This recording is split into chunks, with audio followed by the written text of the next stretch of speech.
अब हम आमंत्रित करते हैं हमारी पहली वक्ता को। इनके बारे में हम क्या बताएं? सीनेजर यानी सीनियर टीनेजर, संरक्षक विश्वास पात्र, नए युग के शिक्षक, आधुनिक बुजुर्ग। इनकी शिक्षा और अनुभव बड़ी सूची है। Gold medal in masters of philosophy, bachelor of science chemistry, bachelor of education, certification in early education, postgraduate diploma advertising and public relations, polytechnic for women, postgraduate diploma in advertising and public relations from South Delhi Polytechnic for women, postgraduate diploma in journalism, certificate in multimedia animation, Spanish language, classical piano. Wow, इतनी सारी खूबियां। बहुत बहुत स्वागत करते हैं ई बुकरी हिंदी मंच पर नीरजा सिंह का। गुलजार द्वारा लिखित दो लोग पुस्तक की समीक्षा करेंगे नीरजा सिंह जी। स्वागत है आपका नीरजा सिंह जी इस मंच पर। बहुत बहुत शुक्रिया श्यामला। आपने कितने सारे शब्द बोले, मुझे बस थोड़ा सा वक्त दो, थोड़ा अपना सेटअप करूं एंड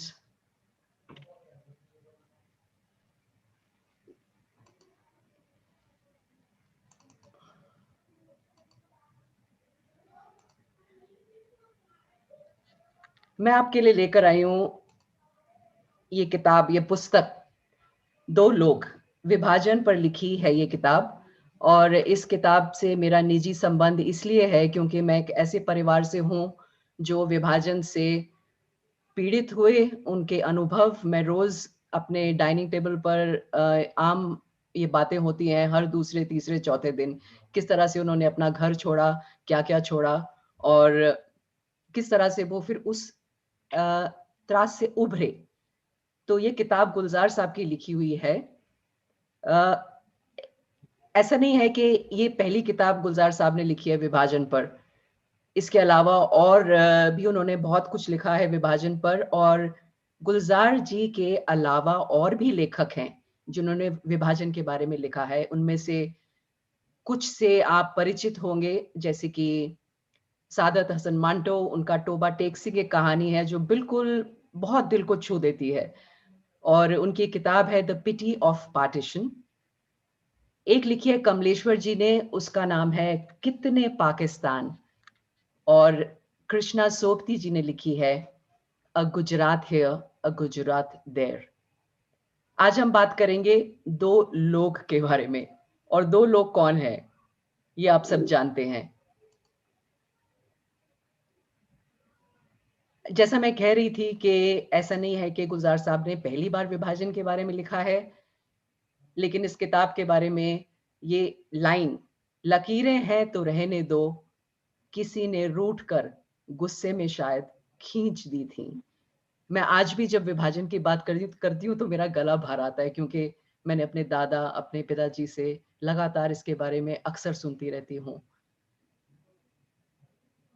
गुलजार साहब ने विभाजन के बारे में ऐसी कई नज़में भी लिखी हैं जो ये अनचाहा था, जो बंटवारा कोई चाहता नहीं था इसे, और इसने बहुत दर्द को पैदा किया बहुत सारे दिलों में। इस किताब के अलावा गुलजार साहब की कहानियां भी हैं, जैसे रावी पार है, एक कहानी है जिसका नाम है खौफ, वो भी इसी विषय पर थी।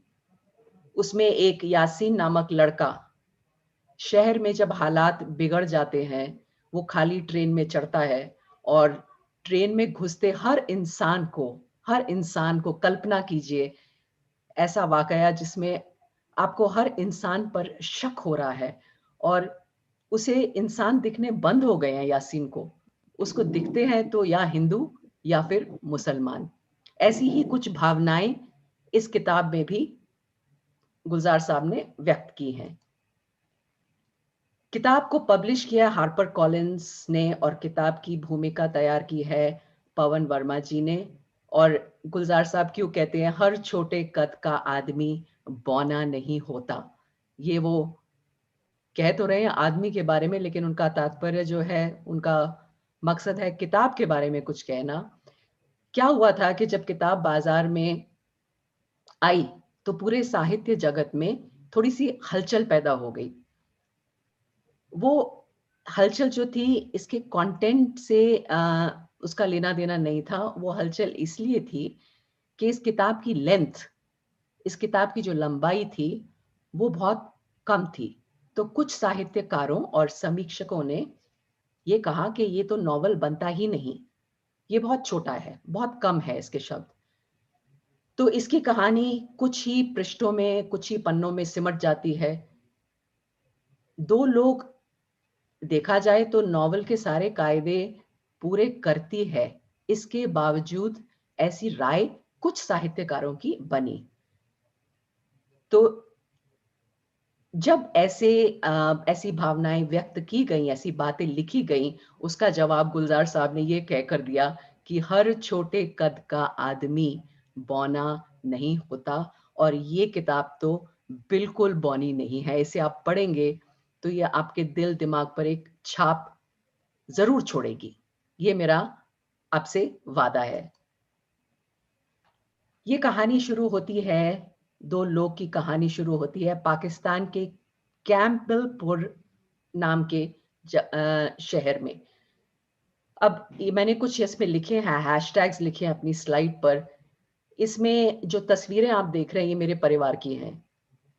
मेरा परिवार जो वहां रहता था, वो लोग अक्सर, मैंने उनसे सुना है किस तरह से वो लोग रायविंड एक्सप्रेस, सिंध एक्सप्रेस में बैठकर रायविंड नाम के शहर पर उतरते थे जहां वो रहते थे। उसका नाम था चार चक। ब्रिटिशर्स ने, अंग्रेजों ने गांव को पाकिस्तान में चक के नाम से विभाजित किया था। तो एक चक, दो चक, तीन चक ये सिखों के थे। कुछ चक थे वो डोगरों के थे, कुछ चक थे जो जाटों के थे। इस तरह से उन्होंने जाति के बेसिस पर उनको इस तरह से विभाजित बांटा हुआ था। तो मैं अक्सर चार चक के बारे में सुनती हूँ। आज वो जो इलाका है उसको साहिवाल कहा जाता है। मैंने बहुत सारी कहानियां वहां की सुनी है। एक एल जो आप स्क्रीन पर देख रहे हैं, एक एल, ये ट्रिब्यूटरी के बुनियाद पर उनको नंबर दिए गए थे उन इलाकों को। तो जिस इलाके में मेरा परिवार रहता था उसको 1L कहा जाता था। और वो जो इलाका था वो रनाला खुर्द के नाम से जाना जाता था। तहसील थी ओकाड़ा। तो डिस्ट्रिक्ट था, एरिया जो था वो माना जाता था मॉन्टगमरी। और दो लोग में कहानी शुरू होती है। कैंपबेलपुर, 1947 की सर्दियां, धुंध भरी रात और कच्चे रास्तों पर धूल उड़ाता एक ट्रक। ट्रक में कौन बैठा है? फजल और करम सिंह। ये स्कूल मास्टर हैं। ट्रक ड्राइवर है एक फौजी और उसका दोस्त है लखबीरा। एक खड़ूस खड़ूस लाला जी हैं और उनके साथ है उनका परिवार। अपने बूढ़े दादा को संभालता हुआ एक 8-10 साल का बच्चा भी है। ये किरदार हैं इस कहानी के, इस उपन्यास के, इस नॉवल के। एक तवायफ और भी कई ऐसे बाशिंदे जो इस बात से बेखबर बैठे हैं कि ये बंटवारा मुल्क ही नहीं, उनकी जिंदगी बदल कर रख देगा। ये मैंने अपने परिवार से भी सुना है कि उन्हें अंदाजा ही नहीं था, कोई नहीं ये मानता था, किसी को विश्वास नहीं था कि वो वापस कभी नहीं फिर लौटकर अपने घरों में जाएंगे। तो इन लोगों को, इन किरदारों को नहीं मालूम था कि उनकी जिंदगियां बदलने वाली हैं, वो ट्रक में चले जा रहे हैं। देखिए आगे क्या। गुलजार साहब को विभाजन के इतने दशकों बाद ये नॉवल लिखने की जरूरत क्यों पड़ी? ये जो मैं कहानी मैंने आपको बतानी शुरू करी, क्या जरूरत थी इसकी? इतने साल गुजर गए। आप ये बात मानेंगे, आपने भी महसूस किया होगा, देखा होगा कि अक्सर हम विभाजन के बारे में ज्यादा सुनते नहीं हैं, इसकी कुछ खास बातें होती नहीं हैं। मेरे पिताजी तो जो थे वो फौज से रिटायर हुए, तो मैं कई, और मेरे जो पति हैं वो भी एयरफोर्स में से रिटायर हुए हैं। तो मैंने हिंदुस्तान में काफी घूमे फिरे हैं, हम कई जगहों पे रहे हैं। और अक्सर मैंने खासकर दक्षिण में और भी ऐसे इलाके जहाँ मैंने ये कहते हुए सुना लोगों को कि ऐसी कोई बड़ी बात तो थी नहीं विभाजन की, लेकिन उनसे पूछिए जो इस दौर से गुजरे हैं, जिन्होंने वो दर्द महसूस किया है। तो क्यों पड़ी उनको ज़रूरत ये किताब लिखने की? 1947 में ऐसा क्या देखा गुलजार साहब ने जो अभी तक उनके अंदर जमा है? इस सवाल का जो जवाब है इस किताब के ज़रिए ही मिलेगा। सब इसी सोच के साथ, वो ट्रक जिसकी हम बात कर रहे थे, सब इसी सोच के साथ घर से निकले थे कि ये कुछ ही महीनों की राजनीतिक उठापटक है और कुछ नहीं। अपना घर भी कभी छोड़ा जाता है, फिर लौट आएंगे, कुछ दिनों की तो बात है, ये सब गुजर जाएगा। एक ये तूफान जो है अभी बह रहा है, जल्दी ही ये ठंडा पड़ जाएगा। एक लकीर ही तो खींची है, सिर्फ एक लकीर है। लोगों के मन में थी उलझन, सीनों में था विस्थापन का ये दर्द, और ये पात्रों को वास्तविकता के करीब रखता है। ये उलझने, ये ऊहापोह, इसी किताब का एक पात्र करम सिंह अपने दोस्त फजलू से पूछ बैठता है एक अहम सवाल, और वो सवाल है, क्या देश क्या देश कोई स्लेट है जिसे जिन्ना तोड़ देंगे? कहीं देश भी बटा करते हैं? पूछिए या सोचिए, कहीं देश भी बटा करते हैं? ऐसा विचार था उन मासूम लोगों का जिन्हें पता नहीं था कौन सी आंधी उनकी तरफ बढ़ती आ रही है। ये एक स्क्रीन पर आपके आप देख रहे हैं, ये मैं आपके लिए पढ़ूंगी। गुलजार ने अपने अतीत में गहरे उतरकर इस किताब को लिखा है। उन्होंने विभाजन के इस दर्द को भारी भरकम शब्दों के नीचे नहीं दबने दिया। उनका लेखन जो है सुलझा हुआ है, और एक उदाहरण उनके लेखन का आप अपने स्क्रीन पर देख रहे हैं। ये गुलजार साहब ने लिखा था मेहंदी हसन जी के लिए, और ये मैं आपके लिए पढ़ना चाहूंगी। ये मुझे बहुत बहुत पसंद है। देखिए क्या कहते हैं, और फिर वो इस सीमा के बारे में है ये। आंखों को वीजा नहीं लगता, सपनों की सरहद होती नहीं। बंद आंखों से रोज मैं सरहद पर चला जाता हूं मिलने मेहंदी हसन से। सुनता हूं उनकी आवाज को चोट लगी है, और गजल गजल खामोश है सामने बैठी हुई।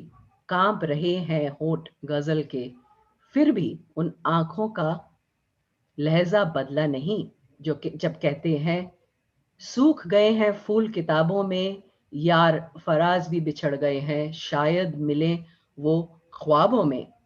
बंद आंखों से अक्सर सरहद पार चला जाता हूं मैं, आंखों को वीजा नहीं लगता, सपनों की तरह कोई नहीं।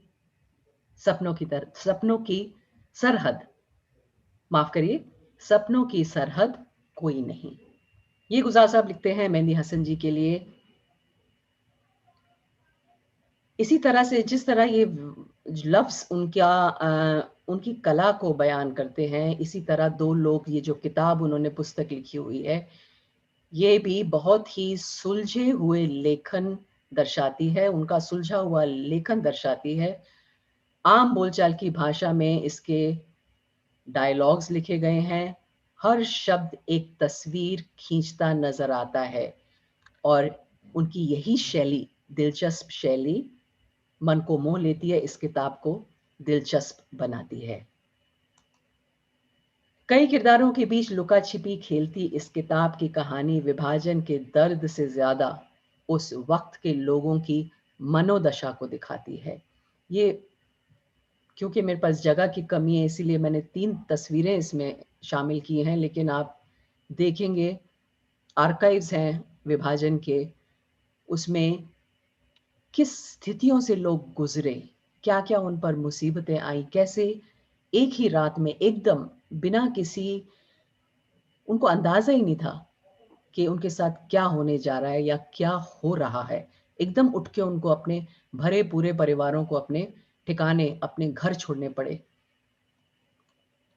इस किताब में किरदार काफी ज्यादा हैं, और जब आप पढ़ने लगेंगे तो आप पाएंगे कि जैसे ही आपको किसी किरदार के साथ एक जुड़ाव महसूस होना शुरू होता है, तभी कहानी में फटाफट तेजी से कुछ और किरदार जुड़ जाते हैं और इससे किताब जो है चढ़ती तो जाती है, बढ़ती तो जाती है आगे, लेकिन जब आपका मन करता है कि इन किरदारों के बारे में हम कुछ और जानें, उनको और पहचानें, इससे पहले ही वो कहानी जो है आगे बढ़ जाती है दूसरे किरदारों के साथ। तो हो सकता है कि किताब शुरू करते वक्त ये बात आपको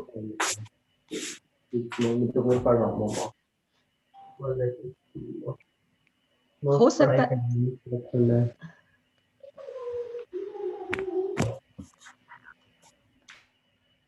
है किताब शुरू करते वक्त ये बात आपको थोड़ी सी हिला दे, आपका जो मन है थोड़ा सा उचाट भी दे कहीं कहीं, लेकिन कहानी का परत दर परत खुलना आपको एक नएपन का एहसास भी देखा ये आप पाएंगे जैसे जैसे आप कहानी में पन्ने पलटेंगे और जैसे जैसे आगे बढ़ेंगे। किताब खत्म होने के बाद पाठक के अंदर एक सवाल ये किताब छोड़ जाती है कि 1947 में राजनीति खेली गई, देश का बंटवारा हो गया, क्या सिर्फ उस दिन देश ही बटे थे या लोग नहीं? वो लोग ये जानते थे कि देश का बंटवारा होने जा रहा है, हिंदुस्तान का एक टुकड़ा। कौन लोग जानते थे? राजनीति वाले जानते थे, आम लोग नहीं जानते थे। वो लोग जानते थे कि देश का बंटवारा होने जा रहा है, हिंदुस्तान का एक टुकड़ा अब से पाकिस्तान कहलाया जाएगा। बॉर्डर क्या है, रिफ्यूजी कौन है, कौन सी राजनीति खेली गई, वो लोग सब कुछ जानते थे, लेकिन इस बात से वो वाकिफ नहीं थे कि इसका असर आम लोगों पर क्या होने वाला है। वो ये नहीं जानते थे कि इन सब के घर, इनकी जमीनें इनसे छूट जाएंगी, इनके दिल हमेशा के लिए दर्द से भर जाएंगे। हम एक थे, एक चला गया, अब हम दो लोग हैं। ये गुलजार साहब की लाइन है इसी किताब के बारे में। हम एक थे, एक चला गया, अब हम दो लोग हैं। ये जो विभाजन हुआ, ये सब कॉन्टिनेंट का, जो इसको हम इंडियन सब कॉन्टिनेंट कहते हैं, इसका सबसे बड़ा एक वाकया था, एक जिसे डिफाइनिंग इवेंट कहते हैं आप हमारे इतिहास में सब कॉन्टिनेंट के। लेकिन ये भी माना जाता है कि अब तक का ये सबसे बड़ा डिस्प्लेसमेंट या माइग्रेशन जिसको कहते हैं, मानव के इतिहास का ये सबसे बड़ा जो डिस्प्लेसमेंट था। लेकिन इतने नुकसान के बाद जाने गई, जान माल का इतना नुकसान हुआ, 70 से ज्यादा साल हो गए, लेकिन फिर भी हाल ही में बहुत कुछ ही सालों में एक म्यूजियम अब जाके तैयार हुई है, जो कि इस वाकये के बारे में कहती है, बोलती है। बहुत सारे लोगों के आपस में जुड़ने से ये एक म्यूजियम तैयार हुई है। इसके बारे में मैं आपको कुछ और बताती हूँ। The world's first partition museum या मेमोरियल कहे, 2015 में ये शुरू हुआ था। कुछ लोग इकट्ठे हुए, एक साथ जुड़े, और इनकी जो लीड थी वो थी किश्वर देसाई, और एक ट्रस्ट बनाया गया। इस ट्रस्ट का नाम है arts and cultural heritage trust. ये हुआ रजिस्टर तो नई दिल्ली में हुआ, लेकिन ये बना कहाँ? अमृतसर में। इसका जो मेन मकसद, जो मुख्य इसका उद्देश्य था, वो यही था कि विभाजन के बारे में एक पूरा आर्काइव, एक म्यूजियम, एक मेमोरियल तैयार किया जाए। तो 24 अक्टूबर 2016 में Punjab heritage tourism promotion board, government of Punjab की मदद के साथ ये दुनिया की पहली partition museum town hall Amritsar में खोली गई। और ये जो जिस दिन इसका उद्घाटन हुआ, वो दिन था 17 अगस्त। और 17 अगस्त क्यों चुना गया? क्योंकि ये वही दिन था जब रैडक्लिफ अवार्ड अनाउंस किया गया था, जब वो मैप बनाया गया था कि कहाँ से दो देशों का विभाजन होगा। और इस दिन को हम आज जानते हैं एज पार्टीशन रिमेम्बरेंस डे। इसे पार्टीशन की यादगार दिवस आप इसको कह सकते हैं। विभाजन की याद में मुहिम किया गया ये दिवस 17 अगस्त, और ये पार्टीशन म्यूजियम है अमृतसर में। विभाजन पर कई और लेखकों ने दिल खोलकर लिखा है, जैसे मैंने आपको बताया, मांटो, कमलेश्वर, कृष्ण सोबती। फिर भी गुलजार साहब का लिखा न जाने क्यों सीधे दिल पर महसूस होता है। शायद इसीलिए कि वो घटनाओं को कभी एहसासों पर हावी नहीं होने देते थे। अपनी किताब दो लोग के जरिए गुलजार साहब ने एक अरसे से जमी चुप्पी को आवाज दी है। कितना खत्म होने के बाद पाठक के अंदर, ये कहानी खत्म होने के बाद जो सवाल एक छूट जाता है सबके दिलों में, किसी के दिलों में जो ये किताब पढ़ेगा, वो यही कि ये सब क्यों हुआ। आंखों में जो पलते सपने थे कैसे बट गए, जमीनें कैसे बट गई, ये दिल कैसे बट गए। आप इस किताब को जरूर पढ़िए। मेरे पास ये मेरी किंडल, मैं किंडल रीडर हूँ एक्चुअली, किंडल में पढ़ती हूँ, किंडल में है ये किताब। आप इसे खरीदिए, आपको जरूर ये किताब आप पर एक अमिट एक स्मृति छोड़ेगी जरूर। बहुत बहुत शुक्रिया आप सबका, आपकी पेशेंस का। Thank you very much. दो लोग गुलजार।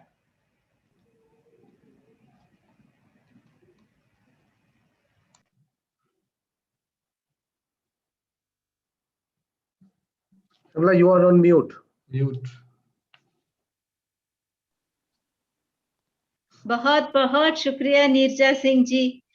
आप किताब में जो भी भावनाएं हैं आपने खुलकर ऐसी बाहर लाए, इतनी हमें अल्फाज नहीं है हम हमारे अनुभव कैसे आपके सामने प्रकट करें। इतनी खूबसूरती से आपने वो भावनाएं प्रकट की है। बहुत बहुत धन्यवाद आपका, बहुत बहुत धन्यवाद आपका। धन्यवाद, थैंक यू। अब दर्शकों से निवेदन करते हैं कि कोई आगे आए या अपना राय या विचार या सवाल कोई हो पूछे हमारे वक्ताओं से। किसी को कोई सवाल पूछना है या अपनी राय देनी है? हम बोल सकते हैं? जी बिल्कुल बोल सकते हैं जी। नीरजा जी, बहुत बहुत धन्यवाद। आपने जो किताब का अनुवादन किया उसके लिए हमें बहुत खुशी हुई। आप अपने पर्सनल लाइफ के साथ भी काफ़ी इसको कनेक्ट कर सकते थे, so I understand that added more value to the entire edition. और ये जो म्यूजियम का विचार है और ये जो म्यूजियम बना है, इसके पीछे क्या कारण हो सकता है कि वही हमको जो 70 साल पुरानी अपनी खट्टी यादें वापस याद कराने के लिए है, या फिर ये याद कराने के लिए है कि बंटवारे का नतीजा बुरा ही होता है, एकजुट कर रहे और मिलजुल कर रहे, उसी में सबकी भलाई है। आपके विचार प्लीज। अंकित, मेरे विचार में जो कारण इसका यही रहा होगा कि देखिए, हम मानते हैं कि हम जो आज हैं, वर्तमान में जो है, इसमें हमारे अतीत का एक बहुत बड़ा हाथ होता है, और हमें कभी नहीं भूलना चाहिए कि हमारा अतीत किन रास्तों से गुजर कर हम आज यहाँ पहुंचे हैं। तो हमारी जो हस्ती होती है वो एक अतीत, वर्तमान और भविष्य, इन सब का एक जोड़ होता है। तो ये कहानी जरूरी है इसको बनाए रखना, क्योंकि जो लोग इस दौर से गुजरे हैं और 10 सालों में वो जो आवाजें हैं वो बंद होने वाली हैं। बस हमारे पास ज्यादा वक्त नहीं है इन सब कहानियों को सुनने का, जिसे फर्स्ट हैंड अकाउंट जो है वो लोग बहुत कम बचे हैं, क्योंकि उनकी उम्र जो है वो 80-90 के अब आजकल है। जैसे मेरे पिताजी हैं वो 84 साल के हैं। तो अभी तो मैं सुनती हूँ उनकी कहानियां, और आजकल मैं क्या करती हूँ, उनको रिकॉर्ड करने की कोशिश करती हूँ, उनको लिखती हूँ, उनके गाँव के नाम लिखती हूँ, कहाँ वो रहते थे एक नामा मीट वाले की वो कहानियां सुनाते, कैसे झटका और हलाल, ये बातें बहुत बड़ी नहीं लगती, लेकिन एक्चुअली वास्तविकता ये है कि वो बहुत अहम बातें हैं ये, क्योंकि हमें ये हमारी जिंदगी के बारे में, हम क्या जीते हैं, हमारे सोच हमारी क्या है, हम किस तरह के अनुभव हमारे रहते हैं। तो ये म्यूजियम इसीलिए ये बहुत मायने रखती है, क्योंकि आगे जो पुश्तें आएंगी उनके लिए ये जरूरी है जानना कि हमारा अतीत क्या था। अगर वो उससे टूट जाएंगे या उससे उनको एक तरह का बिखराव सा आता है, उसको एंकर कहते हैं, वो बहुत जरूरी है। आपको पता होना चाहिए कि आप किन रास्तों से गुजरे हैं, आपका अतीत क्या है, क्या घटनाएं थी। ये कारण है मेरे हिसाब से। और ये एक बहुत बड़ा इंसिडेंट इवेंट था एक हमारे इतिहास में।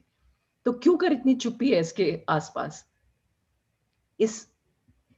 ऐसे बहुत से एरियाज हैं जो हमारे देश में, जो जैसे मैंने आपसे कहा कि मैं खुद सुनती हूँ कि ऐसी क्या बड़ी बात हो गई थी विभाजन में।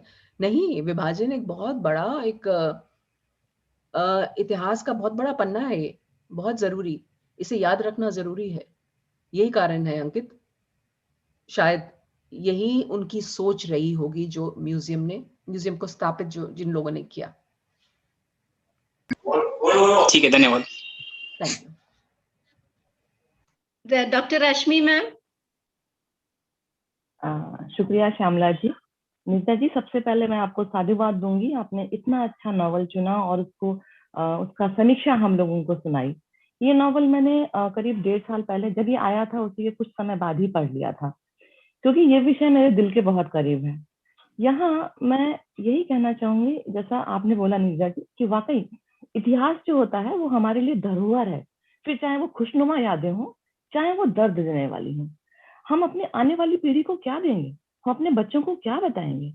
तो ये जो है बंटवारा कोई छोटी मोटी घटना नहीं थी, ये हमारे देश को बांट देने वाला, मतलब जैसे हम अपने देश को भारतवर्ष एक पुरुष माने या भारत माँ ही माने, तो उसके टुकड़े हुए, ये कोई छोटी मोटी, एक बहुत बड़ा राजनीतिक कारण था इसके पीछे।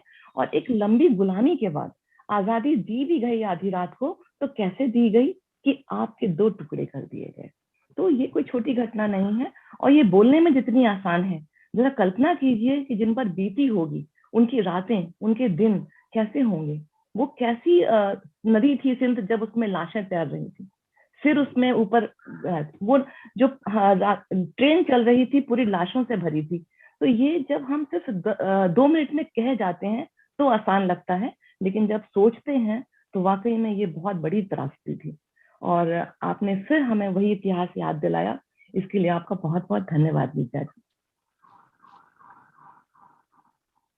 धन्यवाद डॉक्टर रश्मि, आप बिल्कुल सही कह रहे हैं। मैं आपसे एक बात शेयर करूंगी, आज भी मेरा मन है पाकिस्तान जाने का, साहिवाल जाने का, उस घर में जाने का या देखने का जहां मेरे पूर्वज रहते थे। आज मेरा जड़ें हैं, मेरा गला भरता है जब मैं उसके बारे में याद करती हूँ।